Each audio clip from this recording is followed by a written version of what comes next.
Hogwarts Legacy Gameplay Showcase 2. Simbora. Simbora, gurizadinha do mal. Nossa, tá alto pra caralho. Achei aqui. Tá bom o áudio, chat? Mano, tudo é lindo em Harry Potter, cara. Como pode? É tudo lindo em Harry Potter. Eles abusam, né, também desse bicho aqui, né, cara? Esse bicho com um negócio aqui, assim. Ó lá, ó lá. Cachar no Hadouken e simbora. Poltergeist. Eu me esqueci o nome. Pirraça. Pontaria de vassourinha. Uma cobrona. Bora. Timelapsezinho, simbora, né? Começou. Hey everybody, welcome to the Hogwarts Legacy Gameplay Showcase. Vou deixar essa traduçãozinha. Chandler Wood, Community Manager here at Avalanche Software, and I'm honored to introduce you to our panel today. First up, tem inglês, né? Mas a gente tenta traduzir alguma coisinha. Oh my god, I can't believe this is happening. Ben Snow é lunfano, viu? Thank you so much for having me. Porra, Snowflyer, ô meu amigo! Snow não é aquele cara do... Hello everybody. And do systems Game of designer Thrones. Mackenzie Toner. Hi. And finally, just off-screen capturing gameplay for us, também. Andrew Corum. Falar pra vocês que eu tinha achado do caralho, tá? Eu tinha achado muito da hora. Uma das coisas mais irada que eu já vi na minha vida, essa varinha aqui no livro, viu? Mas pelo que eu tô vendo, essa varinha cai muito pra direita, cara. Tortona pra direita. Porra, uma varinha tortona pra direita? Eu já tenho a minha. Cadê? Não, sério, ela tá sempre caindo, cara. Last gameplay showcase just outside Hogwarts, which I love that we can walk out of the castle. Eu vou tentar não hypar, viu? Vou tentar fazer o trabalho aqui, mano. After walking through everything, and then just come out here and take off on your broom out into the open world. And Alan, I know that's something that you particularly like. Os caras vão explorar um lado do mapa que não tem porra nenhuma. Olha que maravilhoso. Just being able to hop on the broom and go anywhere. There's something about kind of like the sensation of everything being open to you, and just I love the proximity that I can get to things. Peraí, de onde é que saiu essa vassoura? To you, and a vassoura apareceu, parece GTA. There's something about kind of like the sensation of everything being open to you. Brotou a vassoura aqui, achei meio merda, viu? Não vou I falar love nada. the proximity that I can get to things. I love flying close to the ground, and I kind of want to talk about it just because I feel like you know, the brooms are fun for me, not just because of all those feelings of exhilaration, but because they're not just I have a broom and it's done. I actually kind of like some of the mechanics in it. So you see in the lower right, there's a meter there, and occasionally as Andrew's kind of flying up or flying down, you might notice it draining or flying not. Up, flying down, sobe, desce, empina, rebola, toda delícia, toda gostosa.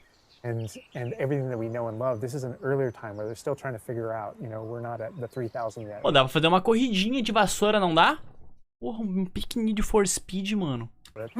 Ah, não tem online, né? Ah, que triste agora. I'm so speechless right now because this is just so beautiful. The world just looks so. By the way, the broom is that like. Tá, pera aí, não vamos se empolgar com qualidade de, né? De imagem, a gente vai usar tudo no low. Or can you like upgrade that broom? Isso não vai tancar nunca. Yeah, so we have a shop in Hogsmeade, actually a broom shop. Eu tô curioso se isso aqui vai sair pra... Alguém sabe se esse jogo vai sair pra PS4? That sells a variety of different brooms, and it was important to us that the player could customize themselves based on their own aesthetic. So they're purely cosmetic, but if you talk to the shopkeep and help him out, he'll actually sell upgrades. Yeah, and those upgrades will make it so that where normally the broom you can only fly, you can only go at max speed. It's kind of like a turbo meter down there. You can only go at max speed without the meter going down, kind of close to the ground. Sinceramente, eu tô achando meio merda, ele tá meio que saindo, ó. You notice the meter drop, and so those upgrades will allow you to increase that distance from the ground. And the broom owner at the sporting goods store in Tem uns bruxos passeando por ali que eu não tô entendendo, cara. Olha aí, ó. And know it Tem better, NPC. and you can participate that and get better and better brooms through that. I see. And I love that mechanic encourages you to actually explore the world. Porque eu tô...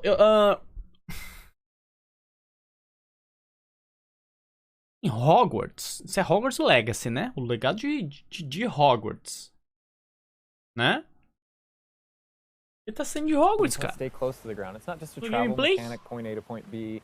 You're not just flying high over everything, although it is beautiful. Something. Aqui do ladinho aqui, ó. Use Mandrake against an enemy. E keep the enemy airborne I really 10 love seconds. doing, but as well, there's lots to. E aí, tio Sam, seja bem-vindo, meu lindão. Como que você tá? É GTA de Harry Potter? Basicamente. Oh my God, like I'm just like I want to. É um Elden Ring de Harry Potter, vai. Um Dark Souls de Harry Potter, vai. Um God of War de Harry Potter, vai. Pode ser?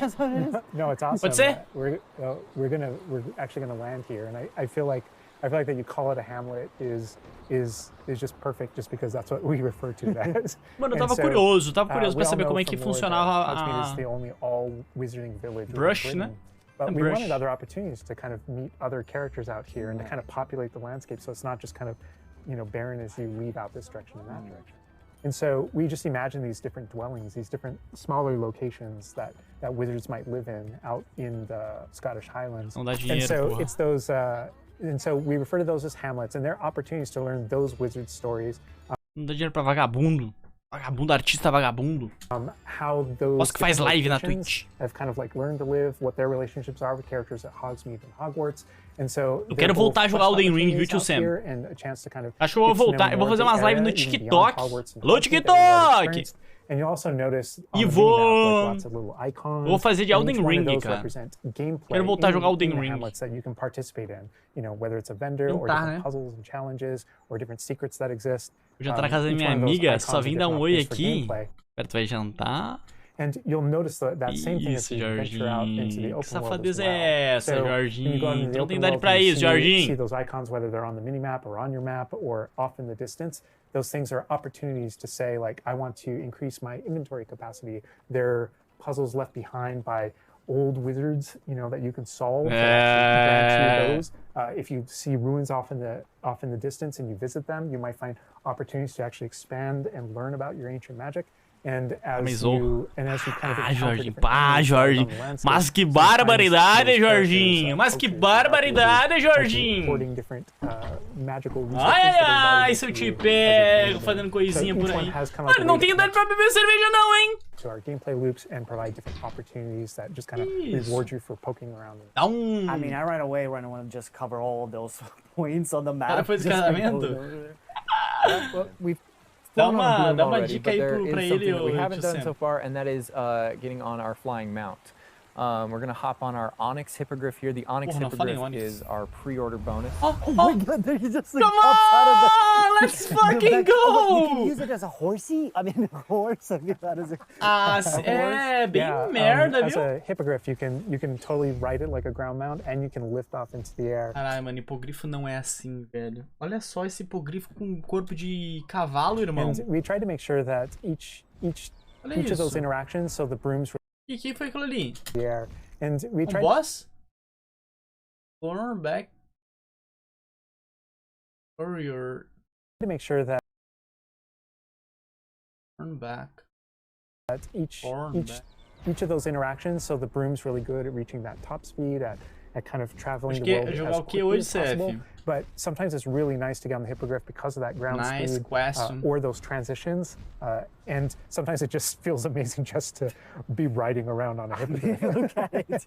Yeah, it really is kind of like I don't know. It's a great feeling being on it, and it's a great feeling managing those transitions, kind of going from cavalo, mano, to fly, and just being able to go wherever you want. And we try to make a bunda dele de cavalo, as pernas dele de cavalo. That não é assim, each one of these things that you can interact with have a unique identity and a reason for being. And oh my God, like I see like different like areas, like a swampy area. But wait, can you go to like entire map anywhere you go? There are regions that are like locked from you? Yeah, as soon as you, there's kind of a moment where the world kind of opens up to you outside of Hogwarts as a student, and right from that moment, early on in the game, you can go wherever you want. And so you might find more difficult. Então tu pode ir. You might find more difficult challenge different areas. Então significa que eu vou poder ir em qualquer lugar do mapa. Olha que legal aqui, mano. É pique Elden Ring. Tu quer achar, tio Sam? Pode ir em qualquer área que tu quiser. Tu pode ir pra onde tu quiser. Mas tu vai tomar pau. Challenges in different areas, and you'll see different spots as Andrew's moving around, like you mentioned the swamp. Só que aqui a gente tem hipogrifo pra ficar voando por cima e foda-se. Different types of environments out in the world just to kind of a gente tem que ir de cavalinho. pepper your experience, reward you for exploring, keep things fresh. All those things exist as we're moving around.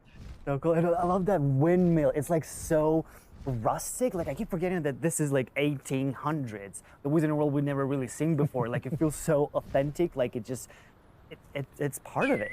Yeah, I love this vista too, and I'm gonna have Andrew stop here. We're gonna use a bit of dev magic cara, é tudo muito bonito, cara. Não quero ficar me pegando nisso, cara. Like, covered in snow. Yes, yes, yes, please. I love snow.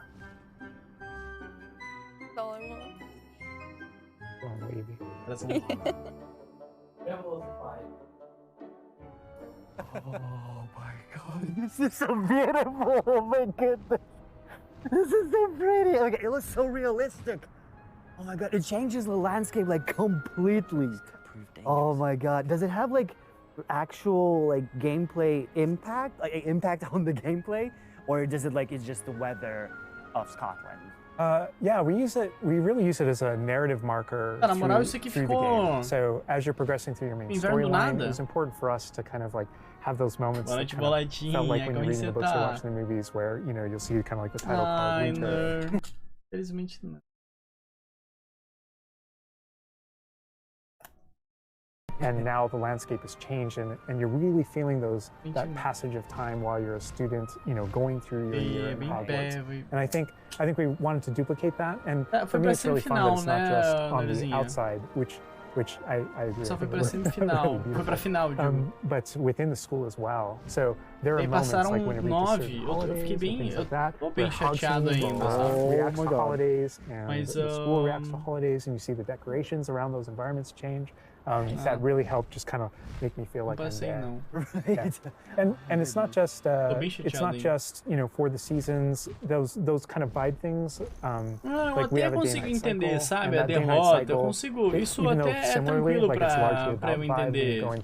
Já perdi, já ganhei, eu consigo lidar bem com isso.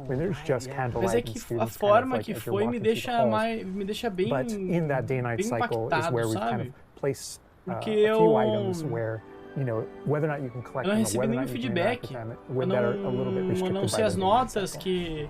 Não sei os critérios que eles usaram, eu não sei... Eu não sei nada, eu não sei o porquê que eu fui desclassificado, sabe? Eu não tenho motivo. Eu não tenho... Eu não sei. No, I mean, you talk about going anywhere and things that you can see in the distance, and that's one of my... I still can't get over, like, no matter, I play this so much, but I still can't get over the fact that I can see Hogwarts out there. There's just something beautiful about knowing that all of the things inside of it, the classrooms, the students, the professors, all the places I can go, I can just fly my hippogriff, land in the courtyard, enter the front doors, and just walk, you know, to the library, to class, a senhorita, ó, tá vendo esse jogo aqui? That it's all contiguous. Nunca mais joguei, porque só vou jogar esse jogo pra sempre, sabia? I mean, I'm just... Só vou jogar esse jogo pra sempre. Zé-visão, qual jogo tu jogaria pra sempre? Hogwarts Legacy. Fácil. Tô hypado, foda-se. Hypei. Eu vou jogar esse jogo. We gave you kind of an intro to combat. This time we're going to really go a lot more of a deep dive on using the Dark Arts Battle Arena, which is part of our deluxe edition. Dark Arts Battle Arena. All right, Andrew's got us in the Forbidden Forest, which is where the Dark Arts Battle Arena is. Which is part of the Deluxe and Digital Deluxe Edition. I love the way that the Dark Arts Battle Arena is actually part of the world. It's integrated into the world, so your experience is more immersive than just choosing an option from the main menu. Para com isso, Bolotinha! Eu já botei, cara. Exactly. There are many expectativa em 300 pau. But he's also wearing the Dark Arts cosmetic set. Porra, Bolotinha, eu tô muito hypado. Eu sou merda, eu sei. Altestralho. Deluxe and Digital Deluxe Edition. So we're going full Dark Arts here. É um dos bichinhos mais maravilhosos que tem em Hogwarts, mano. But I like this battle arena. It is a great place to show off really combat in a big way because it unlocks some interesting abilities for you and allows you to really play around with combat in a deep way. And is this like the only arena like this in the game where you can like practice? And so in the base game we have 2 combat arenas normally, and so everyone has access to those. And each of the combat arenas are an opportunity to kind of just go through a difficult combat challenge, fight through multiple waves in order to earn a. Mano, isso é muito legal, cara. Entra pra dentro da bolsinha dele, mano. Isso é muito pica. Nossa. Pô, deixa eu hypar, cara. Battle Arena, that's also true. The combat arena, but one of the things that we're excited about. Mano, eu vou lidar passionalmente. Eu vou torcer como se fosse pro time do Grêmio, cara. Tô nem aí. Eu vou torcer como se fosse o time do Grêmio isso aqui. Tá fazendo merda! Foda-se! Meu Grêmio! Vou torcer pro Grêmio, bebendo ovinho! Olha que filhas da mãe! When you play the Dark Arts Combat Arena, you actually have access to all those things as kind of like a way to test them all. And so it's a chance to kind of like tour and play with the Dark Arts and decide whether or not that is a path that you kind of want to go down. But yeah, everyone has the same ability to explore the Dark Arts. This is just kind of like a way of. Mãe, cara, os caras não deixaram a gente ver. Great place for us to show off combat in general. So I think we're gonna. Cadê o cara? Cadê o inimigo? Just start battling, and we can start talking about everything you're seeing on the screen. 5. E tem uma Avada Kedavra. He just Avada Kedavras right away. Oh my god. Crucio. Oh my god. Mano. Oh my god. That's so cool. Yeah, so that Impérios. You'll notice right away, like when we used Avada Kedavra, that guy's health bar went from instant to Caralho, 0. mano, ele usou 3 feitiços imperdoáveis. We really are trying to honor the way Avada Kedavra works in the game, even in some pretty extreme situations. You'll notice that like the meter takes up a lot longer to a little kind of build up as a way to kind of deal with its extreme power, just so that it's still fun to use. And then there's some ways that we'll probably talk about to adjust that. But I don't know. I don't know if there are things on the screen that you just have questions about. Like I see like little blue things pop up from the enemies. Also, like that sign. Well, it's like so in the community we call it the ancient magic sign. I don't know if that's how it's called. Yeah, in the game. So the community is astute. Que não consigo entender que personagens são duendes. Reference that as your ancient magic community. Oh, so it is legal, cara. That is, yeah. So as your abilities in the game keep growing and you become exposed to some of the secrets about your own kind of mystery and your own abilities, you start unlocking new powers. So one of those powers, you'll see the R1 button appearing throughout the game. That's an ancient magic throw, we call it, that allows you to kind of like draw an object to you and fling it at an enemy. Okay. But cara, whenever eu you tô see parecendo the R1 or the L1 plus bebezinho, R1 appear over somebody's head, that's an ability to cast a very devastating and powerful ancient magic spell. With a ton of damage against the character. I see. And the way that manifests itself qual depends on the motivo de type ter of enemy negócio de that you're arena. fighting. And you'll see a wide variety of enemies in here that are pressuring the player in different ways. You'll notice there's abilities that kind of bubble up under the roubado, player viu? as he's Porque fighting, o cooldown é muito pequeno. É só segurar, ficar correndo um tempo, hit kill. Segurar, hit kill, segurar, hit kill. Merda, fala a real. Ah, dá pra mudar a folha, o set de skills. Isso é legal. So one of the most effective base ways to build up that meter fast, that way you can launch these devastating attacks whenever you want to, is to actually perform combos. So you see that. Deve, só quero que você saiba de uma coisa, você é incrível independente de qualquer coisa que aconteça na sua vida. Isso. Combo appearing. And it's almost like your emotions are building up, and then basically that builds up enough that you can attack someone.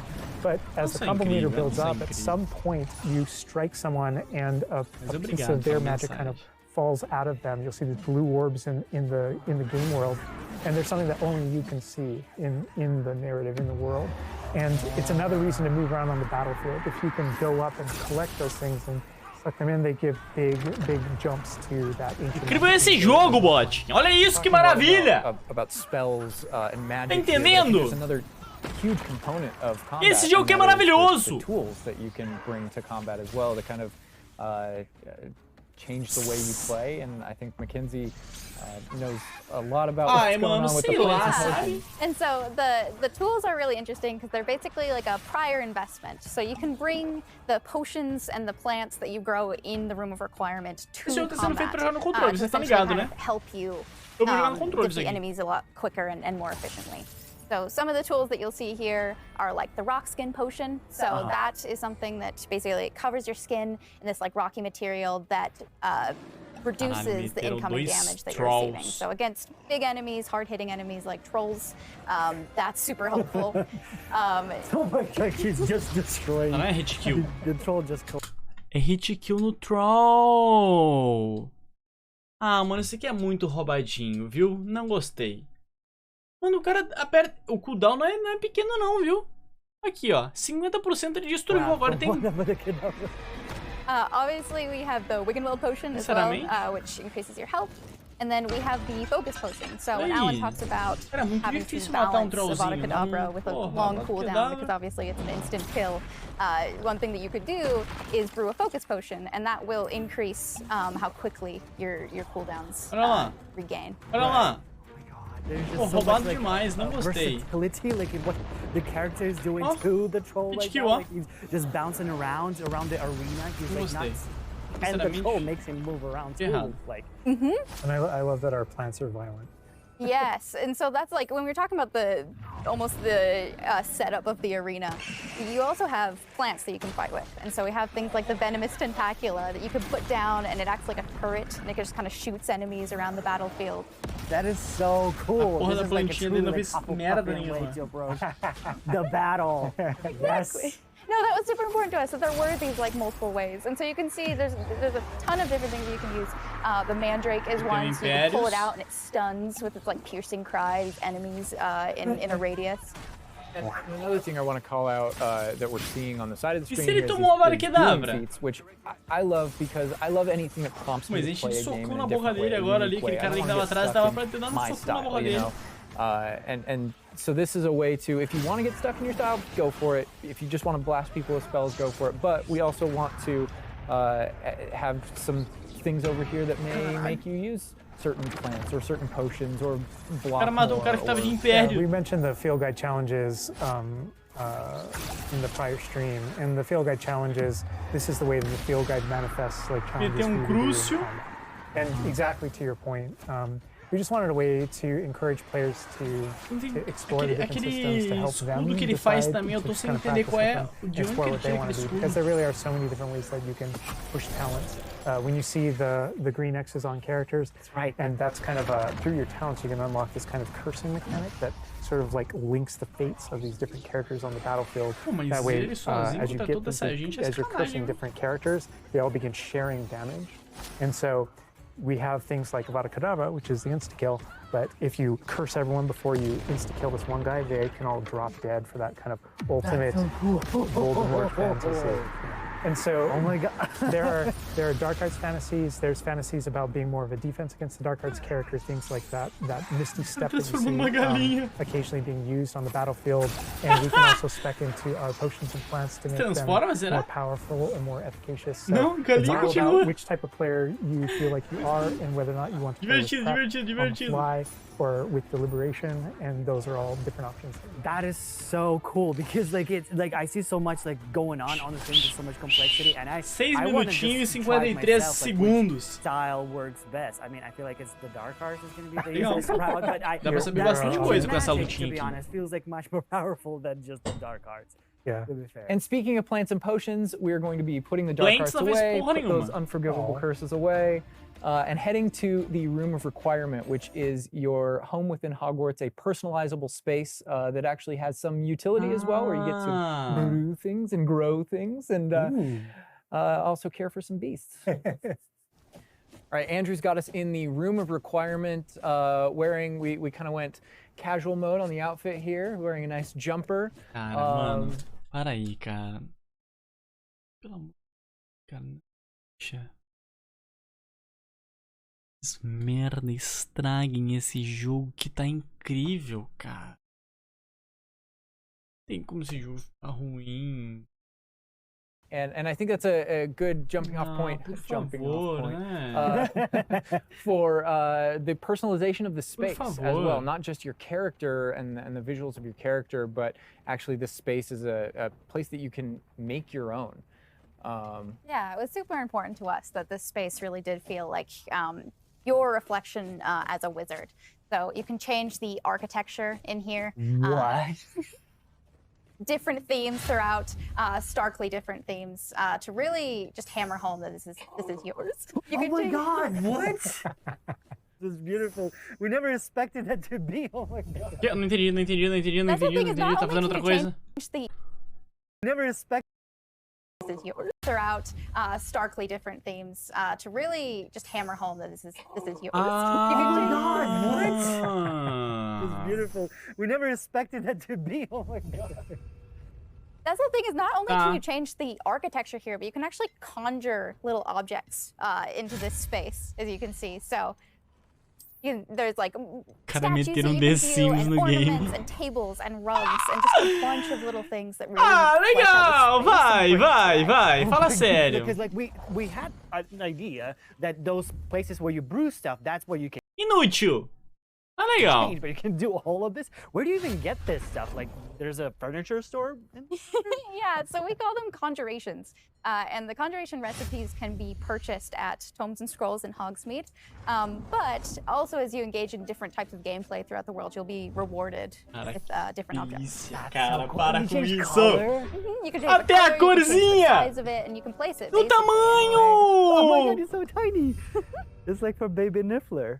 Baby Neil! And I love how the system too is designed. It's not mechanical; it's immersive, and so you get the magical effect of conjuring it in, and you're actually doing this in the world as your character. But the way you've blended like that gameplay with the immersive design of personalizing the space. Oh my God! Like, and I love the animation, how it like appears. You know, like it's not just like there. It's like agora os quadros estão se mexendo. Quite beautiful, and that was the thing, is we wanted that to look really nice because the magic in the wizarding world is everywhere.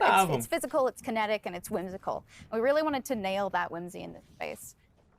Another thing that I wanted to discuss is that not only can you like conjure things and you can change their look, but you can do that with the utility objects as well. So you can see that we have planting pots and potion stations, and you can change the look of those as well. And these are the areas where, as we had mentioned previously, you'll be growing your plants, you'll be brewing your potions. Right. Cara, a animaçãozinha de trocar coisinha já é linda, mano. Doing these like kind of nurturing-based activities, this is also the space where you would bring your gear to be identified and gear to have like rates put on it, which I believe Alan can talk to. Oh, yeah. We keep bringing up appearance and how it looks. And on in the game, you can look like anything you want to whenever you want to. But the player will be finding different types of gear, that we call it, as you progress through the game. And essentially, we just know that clothes and different items in the wizarding world can have different magical properties. And as you explore and as you adventure and as you defeat enemies, you're going to be finding different pieces of gear that have different abilities. And that can help you in your journey and are a major part of you kind of growing as a wizard and advancing as a wizard. Okay. And so there's a huge list. And not all the time, whenever you get a new piece of gear, you don't necessarily know exactly what it does. And so there is a station inside of the Room of Requirement that you can conjure. It's one of the first things you conjure, called an identification station, where you can actually bring that gear that you're uncertain about and learn what its abilities are. Right, yeah, that's so cool. And then as this space advances even further, and the space will eventually grow its own rooms, and you're going to get new recipes, you know, like Mackenzie's talking about, all these different things keep expanding. And as it expands, eventually you're going to earn what we see here, which is called a loom. And when you set up a loom, eu tô bobo, eu nem tô prestando atenção no que o pessoal tá vendo. Eu tô olhando as paradas do fundo e imaginando a a interação com tudo isso, onde que eu botaria tudo isso. Nossa, meu déficit de atenção foi lá na casa do caralho agora, mano.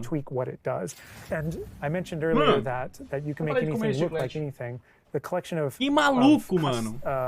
Tem muita coisa pra acontecer.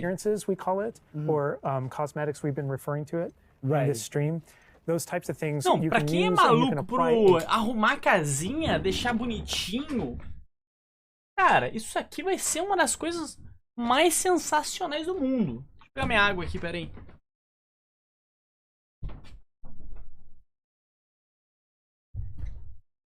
Tem um pessoal que é maluquinho pra isso, né?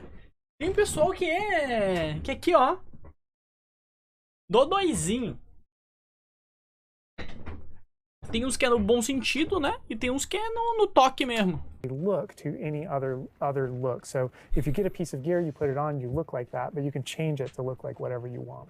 That's so cool. And like you can just put some ability to this sweater, but then you can just swap that ability. Yep, and appearances you can edit whenever you want in the gear screen. The loom is specifically about applying traits and applying larger upgrades that just kind of grant you greater statistical advantage or give you really specific abilities that blend in nicely with where you're trying to go with your combat fantasy or talents and things like that. Interesting. Tipo, a luva dá um tipo de habilidade. That they're just like pumpkin fur, mooncalf fur. Where does that come from? Yeah, and so you'll notice that the ingredients that are used to add traits and to upgrade your gear are based around beasts. So this is where we get into the beast care section. É janeiro ou fevereiro que vem? É fevereiro, né? Vivario. Kind of bigger space on the inside idea. And so you can see here we have a couple of beasts out. We have a graphorn and a mooncalf, a niffler, and a Kneasel as well. So quite a variety. Oh my god. Bicho com os negócios assim é tão estranho, mano. Lembra o cara do Piratas do Caribe lá, lembra? Oh my god, they're together. Oh, that's so cute. They're adorable. And so part of beast care is petting them as well, Tem but como feeding cuidar them too. dos And so once you do those things, that's when they animalzinhos. feel safe enough that they'll give you their magical ingredients. So mooncalf fur, niffler Aproxima fur, etc. disso, os coraçãozinhos saindo. That is like so like intuitive because like you know that makes sense because when you touch the animals you get some fur leftovers. That's so. Oh my god. Yeah, and we really want to hammer home the fact that this is like a home that you're making for them. So in the overland, you can find these beast dens and rescue these beasts. Part of doing so is crushing them and feeding them food as well. Oh, demais, and to build that cara. relationship with your beast. In addition to be able to care for beasts, you can actually conjure things in this space as well. The house, the cottage. Yeah, right. And so we have like a lot of little ornaments in this area, and a lot of them are purely cosmetic, but they look really cool. Again, it's the personalization of this space. Oh my goodness, no, this is Isso é like, pica, isso é muito da hora, isso é muito irado. Just designing this whole area to personalize. This is like cool, it's like you have this little. Cara, esse lugar todo dá pra personalizar. Deixa do jeitinho que a gente quiser. Just for the creatures, I love it. Yeah, no, totally. And there's like a decoration aspect, but there's also, we were saying inside as well, is there's a utility aspect to it too.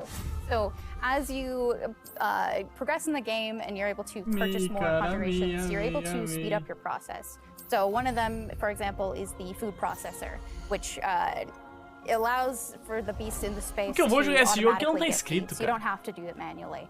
And so you're really building the progression for yourself here. In addition, there's also a toy box where you can play with your beasts. You'll see here, yeah. So you can, there's a bunch of toys in it, and each beast has their own favorite toys. So as you can imagine, the mooncalf really likes the moon ball, or the Kneasel, as like a little cat, really likes to chase the yarn ball as well. Right. And they're super cute. Oh my god. Watching them, it's so cute. Parada aleatória, The big thing mano. we really wanted to hammer home is that the world is a dangerous place. And so by going and rescuing these beasts and bringing them back here and caring for them, you're really helping them out. There's poachers in the overland who hunt these beasts for their material. So instead, you're caring for them. You're giving them a home. Right. Oh my god, this is Cara, isso é muito da hora, mano. But Poder interagir. Tu tem um lugar especial pra interagir com os animais. You could actually name them as well. Eu vou ter so, bis. like your dog. Dá pra andar com ele? Nem fudendo. You know, yeah, we didn't want to just like throw in. Tem como dar nome! Like, this can be Só esse tentáculos. Whatever Andrew's Celula. about to name them. Bruce. Okay. You know, we've created this really nice space, and you can get. Puta, nome de vocês do chat e tudo. Kind of aesthetics and looks to where you're keeping your beasts and caring for them. Progression is a big part of this space as well. So as you progress through the story, you will unlock more of a vivarium. So as you can see, this one's quite meadow themed, big, open, bright. Eu gostei das animaçõezinhas. Isso é muito legal. And it's really a visual effect to and more space for your beast. Oh, so it's like those. So when we're inside the room requirement, there's like on the left, there's that moon glow from one entrance and then some shrubbery going on in the right. Só pode ficar aí dentro dessa área em volta pela água, you né? put trees in here too. Oh my goodness. And another thing with the beast care that I think is great, you know, tying back to the same kind of thing that you did with like the broom, where the broom is not just a method of travel, it's actually built in and integrated into the world. In the same way, like beast care isn't just this added element. You're not just throwing it on top. There's really this like narrative and integration to everything connects. So as you progress through the missions, you'll expand the space. As you earn resources, you'll go into Hogsmeade and use them to unlock the gameplay here and unlock new conjurations and different things to play around with in the open world. It's in those different environments, like the different combat and conflicts and bandit camps and different things like that exist in the Overland. Those things are what hold recipes that exist in the Loom. So all these things have a way of connecting. Moonstone that you find out in the world is the resource that não lembro de ter algum jogo que tem essa interação com as mapa assim de so really everything's like a cycle and keeps you coming back. But even with the story that's being told too, I think people know who Poppy is and that she has a particular affinity for beasts. Yeah, I mean, I think everything we're seeing here, you know, you're going to be venturing out into the world, and this is just kind of the tip of the iceberg, even of kind of like your interactions with beasts in that narrative. So you know, desse aqui em casa. There are more kind of mysteries to discover and things to discover out in the world that have to do with her and that have to do with caring for beasts. And so different characters have their own stuff that just kind of make this all just kind of like the beginning of your journey. Well, we could spend hours in here, but we're gonna have to end the stream now. What do you think about what you've seen today? I mean, I'm just so blown away by how beautiful it looks. The open world seems so detailed and there's so many things to do, and like the combat, we're gonna spend like 2 weeks or more just breaking it down by pieces. There's just so much to this world. Like, I'm so happy you guys did this overall gameplay. And that's just the tip of the iceberg. We've got more for you to discover and find on your own. Thank you so much for being here. Thank you for watching. Hogwarts Legacy is available for pre-order now. It releases February 10th with 72-hour early access for owners of the Collector's, Deluxe, and Digital Deluxe Edition. We're gonna wrap things up, but first we've got a little surprise for you. Bye! Bye! Gostei, cara. Gostei do que vi. Tá.